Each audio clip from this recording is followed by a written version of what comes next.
दोस्तों नमस्कार, स्वागत है एक बार फिर से आज की बड़ी और ताजा खबरों में। आपको बता दें कि मोदी सरकार के खिलाफ प्रदर्शन की नींव पक्की कर रहे किसान टिकरी बॉर्डर पर शुरू किया पक्का निर्माण। वहीं नए कृषि कानूनों के खिलाफ आरएलडी का नया प्लान। 9 मार्च को भट्टा पारसौल में होगी किसान पंचायत। वहीं चुनावी राज्यों के लिए भाजपा की रणनीति, कृषि मुद्दों पर बचाव नहीं करेगी पार्टी। वहीं विधानसभा के बाहर श्रोमणी अकाली दल के विधायकों ने फूंका सरकार का पुतला।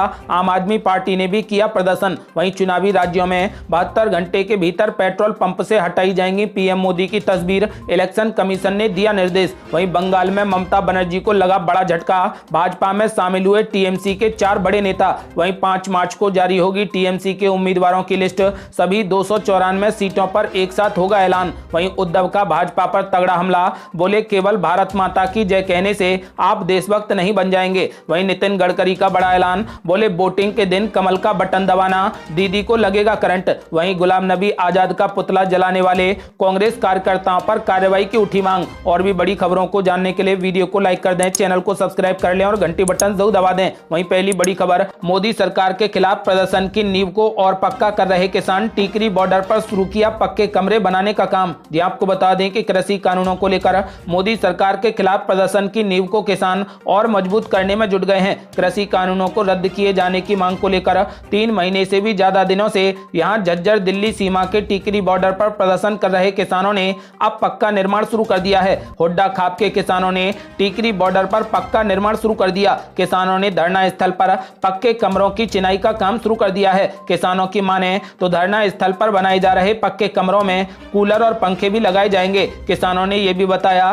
कि धरना स्थल पर निर्माण भी इस तरीके से शुरू किया गया है जैसे हम अपने घर बनाने में करते हैं। कमरों की हो रही चिनाई में उच्च क्वालिटी की निर्माण सामग्री का प्रयोग किया जा रहा है ताकि निर्माण बेहतर और पक्के ढंग से हो सके। किसानों का कहना है कि वह सर्दियों की तरह ही गर्मियां भी सड़क पर ही बिताएंगे। जब तक कृषि कानून रद्द नहीं होगा तब तक वह धरने से उठेंगे नहीं और धरने पर डटे रहेंगे। किसानों के अनुसार उन्होंने धरने पर बैठने की और गांव की फसलों की पूरी व्यवस्था बना ली है। किसानों ने कहा है कि फसल की कटाई के बाद और लोग धरने पर वापस लौट आएंगे। गौरतलब है कि किसान आंदोलन का प्रमुख चेहरा बन चुके किसान यूनियन के नेता राकेश टिकैत ने किसानों का समर्थन जुटाने के लिए 28 फरवरी से लेकर 22 मार्च तक का अपना प्लान बना लिया है। वो देश के विभिन्न राज्यों में प्रदर्शन करने की तैयारी में हैं। आपको बता दें कि सभी चुनावी राज्यों में जाकर रैलियां करेंगे और बीजेपी को हराने की अपील करेंगे। यदि आप भी किसानों का समर्थन करते हैं तो इस वीडियो को लाइक कर अपनी राय हमें कमेंट बॉक्स में जरूर दें। वो अगली बड़ी खबर, नए कृषि कानूनों के खिलाफ आरएलडी का नया प्लान। 9 मार्च को भट्टा पारसौल में होगी किसान महापंचायत। जी आपको बता दें कि नए कृषि कानूनों के खिलाफ किसान आंदोलन के लिए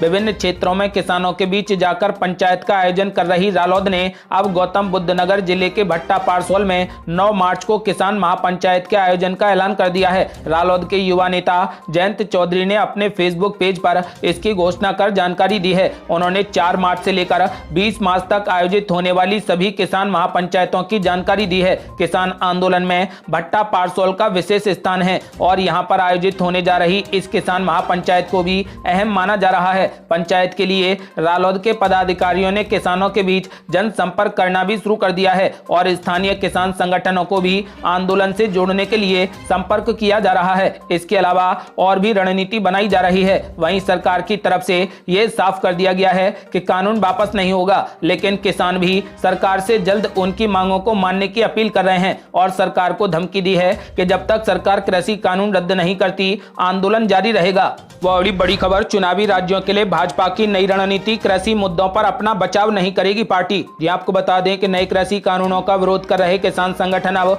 आगामी 5 राज्यों में किसान महापंचायत और रैली कर केंद्र सरकार के खिलाफ बिगुल फूंकने की तैयारी कर रहे हैं। इधर किसान संगठनों को तगड़ा जवाब देने के लिए भाजपा ने भी अपनी कमर कस ली है। पार्टी के नेता और सांसद इन सभी चुनावी राज्यों में नए कृषि कानूनों के फायदे लोगों को बताएंगे। वहीं हर जिला स्तर पर किसान मोर्चा भी किसानों और लोगों को जोड़ने के लिए बैठक और रैली करेगा। भाजपा के एक वरिष्ठ उपाध्यक्ष ने कहा कि 3 माह पहले से आंदोलन चल रहा है, लेकिन इसका सबसे ज्यादा असर हरियाणा, पंजाब और पश्चिमी उत्तर प्रदेश में ही देखने को मिला है। असम, पश्चिम बंगाल, तमिलनाडु और केरल में किसान आंदोलन का कोई भी असर नहीं है। इसलिए अगर किसान यहां रैली करते भी हैं तो पार्टी को कोई भी नुकसान नहीं होगा। जहां तक नए कृषि कानूनों के विरोध का सवाल है तो ये देश भर में कोई मुद्दा नहीं है। विपक्षी पार्टियों ने कई राज्यों में इसे जबरदस्ती मुद्दा बना दिया है। इसके बाद भी किसानों ने भाजपा का ही साथ दिया है। है। उन्होंने कहा कि चुनावों में पार्टी को अच्छी जीत हासिल हुई है। जब देश में जो मुद्दा है ही नहीं उसका बचाव क्यों करें। चुनाव में भाजपा सोनार बांग्ला और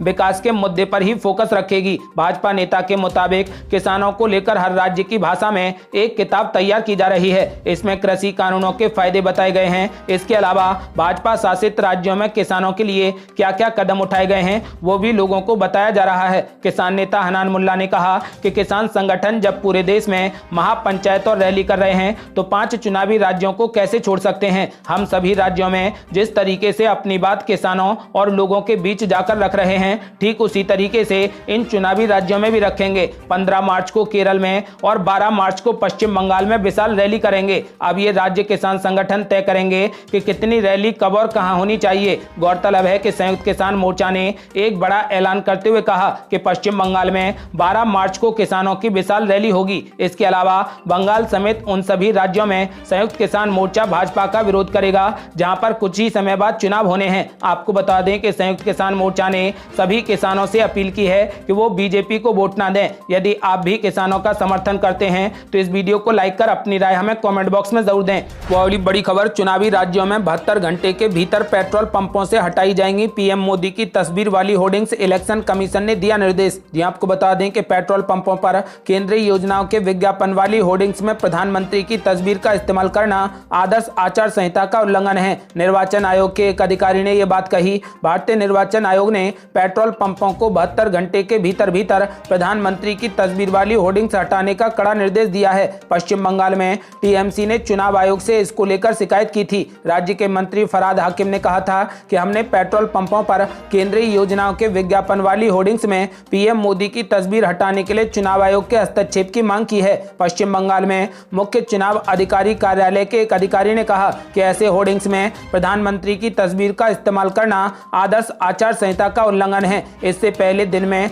तृणमूल कांग्रेस के प्रतिनिधि मंडल ने निर्वाचन आयोग के अधिकारियों से मुलाकात की और आरोप लगाया कि लोगों को केंद्रीय योजनाओं की जानकारी देने के लिए लगाए गए होर्डिंग्स में प्रधानमंत्री की तस्वीर का उपयोग करना आदर्श आचार संहिता का उल्लंघन है। हालांकि चुनाव आयोग द्वारा 26 फरवरी को राज्य में विधानसभा चुनाव की तारीखों के ऐलान के साथ ही आदर्श आचार संहिता लागू है। आपको बता दें कि अब 72 घंटे के अंदर सभी पेट्रोल पंपों से पीएम मोदी की तस्वीर वाली होर्डिंग्स हटा दी जाएंगी। वह अगली बड़ी खबर, 5 मार्च को जारी होगी टीएमसी के उम्मीदवारों की लिस्ट। सभी 294 सीटों पर एक साथ होगा ऐलान। ये आपको बता दें कि पश्चिम बंगाल विधानसभा चुनाव के मद्देनजर राज्य की सत्तारूढ़ तृणमूल कांग्रेस शुक्रवार को उम्मीदवारों की लिस्ट जारी करेगी। 5 मार्च को दोपहर 2 बजे उम्मीदवारों का ऐलान किया जाएगा। खास बात यह है कि एक बार में ही सभी 294 सीटों पर कैंडिडेट्स के नाम का ऐलान होगा। पिछले विधानसभा चुनाव के लिए भी शुक्रवार को ही टीएमसी ने उम्मीदवारों का ऐलान किया था। मुख्यमंत्री ममता बनर्जी को करीब से जानने वाले लोग कहते हैं कि दीदी शुक्रवार को लकी मानती हैं, इसलिए शुक्रवार को टीएमसी के उम्मीदवारों का ऐलान होगा। उधर उम्मीदवारों के नामों को लेकर बीजेपी में भी मंथन शुरू हो गया है। पश्चिम बंगाल बीजेपी के अध्यक्ष दिलीप घोष ने बुधवार को कहा कि पार्टी की राज्य इकाई ने राज्य के विधानसभा चुनाव के शुरुआती 2 चरणों में हर सीट पर औसतन 4 से 5 नामों को छांटा है और उनमें से अंतिम नाम पर फैसला आज होगा। कौन सा उम्मीदवार किस सीट से चुनाव लड़ेगा, इस पर अंतिम फैसला लेने वाली पार्टी की केंद्रीय चुनाव समिति की आज दिल्ली में बैठक होगी, जिसमें 60 सीटों पर उम्मीदवारों के नाम तय किए जाएंगे। वह अगली बड़ी खबर, पश्चिम बंगाल में एक बार फिर ममता बनर्जी को लगे एक साथ 4 बड़े झटके। भाजपा में शामिल हुए टीएमसी के 4 बड़े नेता। ये आपको बता दें कि पश्चिम बंगाल में तृणमूल कांग्रेस के सामने संकट गहराता जा रहा है। तृणमूल कांग्रेस के नेताओं का पार्टी छोड़ने का सिलसिला लगातार जारी है। Bidhannagar mayor in council Debashish Jana के साथ आसनसोल के 3 पार्षदों ने पार्टी को अलविदा कह दिया। बुधवार को इन सभी नेताओं ने राजधानी कोलकाता में भारतीय जनता पार्टी की सदस्यता ग्रहण कर ली। बीते मंगलवार को ही 2 बार के टीएमसी विधायक जितेंद्र तिवारी ने भी टीएमसी का साथ छोड़ दिया। तिवारी बंगाल बीजेपी प्रमुख दिलीप घोष की मौजूदगी में पार्टी में शामिल हो गए। आपको बता दें कि 3 दिन के अंदर अंदर पार्टी के 5 बड़े नेता बीजेपी में शामिल हो चुके हैं। बुधवार का दिन भी तृणमूल कांग्रेस के लिए अच्छा नहीं रहा। आसनसोल से पार्टी के 3 पार्षद और Bidhannagar mayor in council Debashish ने बीजेपी का दामन थाम लिया। पार्टी में लगातार हो रहे दल बदल के चलते राज्य की मुख्यमंत्री ममता बनर्जी के सामने लगातार मुश्किलें बढ़ती जा रही हैं। पार्टी के दिग्गज और पूर्व मंत्री रहे शुभेंदु अधिकारी के इस्तीफे के बाद लगातार टीएमसी नेता बगावत कर रहे हैं। वह अगली बड़ी खबर, मुख्यमंत्री उद्धव ठाकरे का बीजेपी और आरएसएस पर तगड़ा हमला। बोले केवल भारत माता की जय का नारा लगाने से आप देशभक्त नहीं बन जाएंगे। जी आपको बता दें कि महाराष्ट्र के मुख्यमंत्री उद्धव ठाकरे ने विधानसभा में बुधवार को भारतीय जनता पार्टी और आरएसएस पर जमकर हमला बोला। उन्होंने कहा कि ना ही शिवसेना स्वतंत्रता संग्राम का हिस्सा थी और ना ही आपका आरएसएस था, इसलिए सिर्फ भारत माता की जय का नारा लगाने से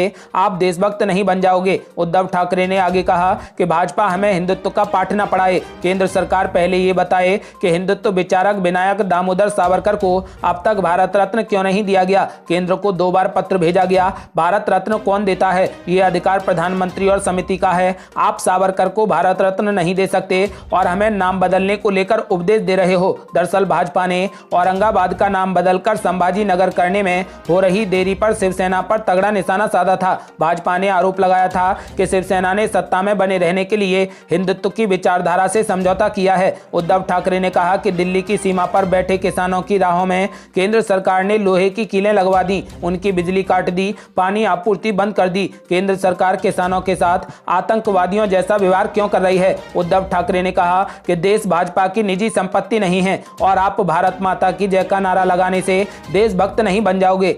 वो अगली बड़ी खबर, कांग्रेस नेता गुलाम नबी आजाद का पुतला जलाने वाले कांग्रेस कार्यकर्ताओं को पार्टी से बाहर करने की उठी मांग। ये आपको बता दें कि शनिवार को जम्मू में गांधी ग्लोबल फैमिली के बैनर तले कांग्रेस के G23 नेताओं के जमा होने पर उठा बवाल थमने का नाम नहीं ले रहा। इस बवाल के बाद जम्मू में मंगलवार को गुलाम नबी आजाद का पुतला जलाया गया और अब बुधवार को प्रदेश कांग्रेस के नेताओं ने पुतला जलाने वाले नेताओं को पार्टी से बाहर करने की मांग की है। शनिवार को जम्मू में जुटे कांग्रेस के वरिष्ठ नेताओं ने जम्मू में गांधी ग्लोबल फैमिली के मंच से कांग्रेस आला कमान पर कई तीखे हमले किए थे। मंगलवार को इन नेताओं के आला कमान पर किए गए इन हमलों के विरोध में कुछ कांग्रेसी कार्यकर्ताओं ने गुलाम नबी आजाद का पुतला फूंका। वहीं अब कांग्रेस के कुछ वरिष्ठ नेता जम्मू में आजाद के समर्थन में खुलकर सामने आ गए। बुधवार को प्रदेश कांग्रेस के सुरनकोट से पूर्व विधायक चौधरी मोहम्मद अकरम और पूर्व MLC जहांगीर मीर मीडिया के सामने आए। इन दोनों नेताओं ने आरोप लगाया कि आजाद के खिलाफ जो प्रदर्शन हुआ उसकी अगुवाई कांग्रेस के नेता नहीं कर रहे थे। उनके मुताबिक इसकी अगुवाई करने वाले जहानाबाद चौधरी पहले ही कांग्रेस के खिलाफ काम कर रहे हैं और उन्हें सो कॉज नोटिस भी भेजा गया है। इन नेताओं ने उम्मीद जताई है कि आधार के खिलाफ प्रदर्शन करने के बाद जल्दी ही जहानाबाद चौधरी को पार्टी से बाहर का रास्ता दिखाया जाएगा। वह अगली बड़ी खबर, सेक्स सीडी कांड में फंसे कर्नाटक के मंत्री ने दिया इस्तीफा, नौकरी के बदले महिला के यौन शोषण का आरोप। ये आपको बता दें कि सेक्स सीडी कांड को लेकर घिरे कर्नाटक सरकार में मंत्री रमेश जारकीहोली ने अपने पद से इस्तीफा दे दिया। विवाद के बीच बुधवार को रमेश जारकीहोली ने अपना इस्तीफा मुख्यमंत्री BS येदियुरप्पा को भेज दिया। रमेश जारकीहोली ने अपने इस्तीफे में कहा कि उन पर जो भी आरोप लगाए गए हैं वो सच से काफी दूर हैं। मैं निर्दोष साबित होऊंगा, मुझे पूरा विश्वास है, लेकिन नैतिक आधार पर मैं अपना इस्तीफा देता हूं। आपको बता दें कि बीते दिन ही कर्नाटक में एक सामाजिक कार्यकर्ता ने सीडी जारी की थी जिसमें आरोप लगाया गया कि मंत्री रमेश जारकीहोली ने एक महिला को नौकरी देने के नाम पर उसका यौन शोषण किया। सीडी सामने आने के बाद से ही कर्नाटक की राजनीति में मानो भूचाल सा आ गया। कांग्रेस पार्टी की ओर से मंत्री के इस्तीफे की मांग की जा रही थी, कानून एक्शन करने को कहा जा रहा था। रमेश जारकीहोली कर्नाटक की सरकार में जल संसाधन मंत्री थे। आरोप था कि Karnataka power transmission corporation limited में महिला को नौकरी देने के नाम पर उसका यौन शोषण किया गया। आपको बता दें कि अब रमेश जारकीहोली ने अपना इस्तीफा दे दिया है। वो अगली बड़ी खबर, विधानसभा के बाहर शिरोमणि अकाली दल के विधायकों ने सरकार का फूंका पुतला, आम आदमी पार्टी ने भी किया प्रदर्शन। ये आपको बता दें कि पंजाब विधानसभा के बजट सत्र के तीसरे दिन की कार्यवाही के दौरान सदन में जहां विपक्ष आक्रामक दिखा तो वहीं विधानसभा के बाहर कई मुद्दों को लेकर शिरोमणि अकाली दल और आम आदमी पार्टी के विधायकों ने जबरदस्त विरोध प्रदर्शन किया। शिरोमणि अकाली दल के विधायकों ने विस के बाहर कर्मचारियों की मांगों को लेकर पुतला फूंका, जबकि आम आदमी पार्टी के विधायकों ने बिजली की मांगों को लेकर सरकार के खिलाफ जमकर नारेबाजी की और अपना विरोध दर्ज कराया। बजट सत्र के तीसरे दिन बुधवार सुबह शिरोमणि अकाली दल के विधायकों ने कर्मचारियों के लिए छठे वेतन आयोग की सिफारिशों को लागू करने की मांग की और कैप्टन अमरिंदर सिंह सरकार के खिलाफ जमकर नारेबाजी की। विरोध प्रदर्शन के दौरान शिरोमणि अकाली दल के विधायकों ने विधानसभा के गेट पर पंजाब सरकार का पुतला भी फूंका। ये थी अब तक की बेहद बड़ी खबरें। यदि आप भी किसानों का समर्थन करते हैं और चाहते हैं कि तीनों कृषि कानून रद्द किए जाएं तो इस वीडियो को लाइक कर अपनी राय हमें कमेंट बॉक्स में जरूर दें। यदि आपने अभी तक हमारे चैनल को सब्सक्राइब नहीं किया है तो कृपया चैनल को सब्सक्राइब कर घंटी बटन जरूर दबा दें। जल्दी मिलते हैं बड़ी अपडेट के साथ, तब तक के लिए जय हिंद, जय भारत।